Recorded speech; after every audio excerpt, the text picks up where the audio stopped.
क्या भारत में कोरोना की तीसरी लहर ने दस्तक दे दी है? इस बात की अभी पुष्टि तो पूर्ण रूप से नहीं की जा सकती, लेकिन चलिए जान लेते हैं कि किसी भी बीमारी की लहर से क्या अर्थ होता है। जैसे कि अभी कोरोना महामारी हमारे चारों तरफ फैल चुकी है, लगभग भारत के पूरे भागों में इसके प्रभाव देखे जा रहे हैं। जहाँ एक तरफ इन दिनों कोरोना पेशेंट्स में कुछ कमी आ रही है, लेकिन डेथ रेट बढ़ता ही जा रहा है। लगभग हर दिन 3 से 4 हज़ार कोरोना पेशेंट मर रहे हैं। अब किसी भी बीमारी की लहर या उनकी कैटेगरियों को कैसे बांटा जाता है, इसके बारे में जान लेते हैं। कोई भी बीमारी जैसे एक मौसम के दौरान फैल जाती है तो उसे महामारी या एक लहर के रूप में, वेव के रूप में नाम दिया जाता है, जो कि एक निश्चित दर से घटती या बढ़ती रहती है। इसलिए इसे विभिन्न कैटेगरियों में बांटा गया, जैसे पहली लहर, दूसरी लहर और तीसरी लहर। आइए अब थोड़ा सा जान लेते हैं कि इस कोरोना महामारी के बाद फंगस नामक बीमारी के बढ़ते प्रकोप का क्या कारण है, ये बीमारी क्यों फैल रही है, इसके बारे में थोड़ी सी चर्चा कर लेते हैं।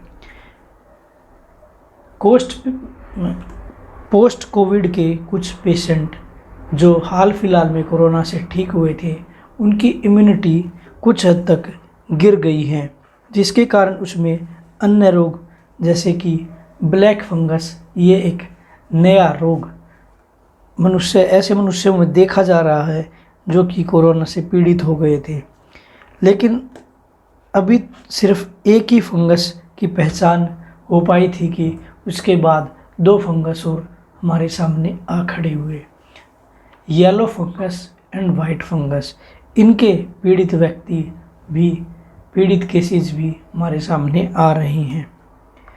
वाइट फंगस की पहचान ऐसा व्यक्ति जिसका हाल फिलहाल में कोरोना टेस्ट हुआ और उसकी रिपोर्ट नेगेटिव आने के बाद भी उसे कोरोना के सिम्टम्स दिखाई पड़ते हैं, तो उसे तुरंत ही वाइट फंगस का टेस्ट करवा लेना चाहिए, जिससे पता चले कि उसे कौन सा रोग हुआ है और समय रहते उस पर उपचार किया जाता है। अभी तीसरे प्रकार का फंगस जो आजकल में ही देखा जा रहा है और कुछ केसेस उसके सामने आए हैं, वो है वाइट फंगस। वाइट फंगस के बारे में अभी डॉक्टर्स निश्चित रूप से पता नहीं लगा पा रहे हैं। सीटी स्कैन के माध्यम से भी इस रोग की पुष्टि नहीं हो पाई है। ऐसे में डॉक्टर्स ने नेज़ल एंडोस्कोपी, नाक के माध्यम से इस फंगस का पता लगाया है। अब इसके क्या प्रभाव है, क्या लक्षण, इसके बारे में हम जान लेते हैं। वाइट फंगस जो कि हमारे सबसे पहले नाक में प्रभाव डालता है। नाक के किसी स्थान पर, महीन स्थान पर यह एक संरचना बना लेता है, जिसके अंदर पस का उत्पन्न होना या पस का रिसना शुरू हो गया है, या फिर शरीर के किसी भाग में कोई घाव है तो उसके ठीक होने की प्रक्रिया धीमी पड़ जाती है। अब ऐसे रोगी में क्या क्या लक्षण पाए जाते हैं, उनके बारे में भी हम थोड़ी सी चर्चा कर लेते हैं। ऐसा रोगी जिसे सुस्ती महसूस हो रही है, केवल कोरोना के ही हम इनमें इंक्लूड करेंगे। वो पेशेंट जो अभी कोरोना से ठीक हुए हैं, ना कि आम किसी व्यक्ति या किसी बीमारी के लक्षण को हम इसमें इंक्लूड करेंगे। तो कृपया ऐसी बात पर ध्यान न दें और खुद से इसे ना जोड़ें। सुस्ती आना, भूखने लगना या भूख कम लगना या बिल्कुल भी भूख नहीं लगना, किसी पार्ट में पस का रिसना, इस बीमारी के लक्षण माने जा रहे हैं। कुपोषण भी इस बीमारी का एक लक्षण माना जा रहा है। उपचार संबंधी क्या किया जा सकता है?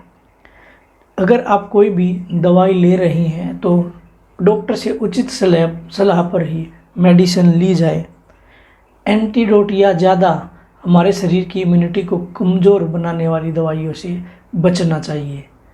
हमारे आसपास का वातावरण साफ एवं हमारे खाने पीने की चीज़ें भी साफ़ सुथरी होनी चाहिए।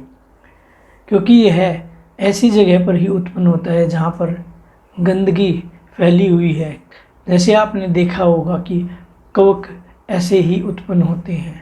हमें बासी खाने से बचना चाहिए और ज़्यादा से ज़्यादा अपने शरीर की सफाई रखनी चाहिए।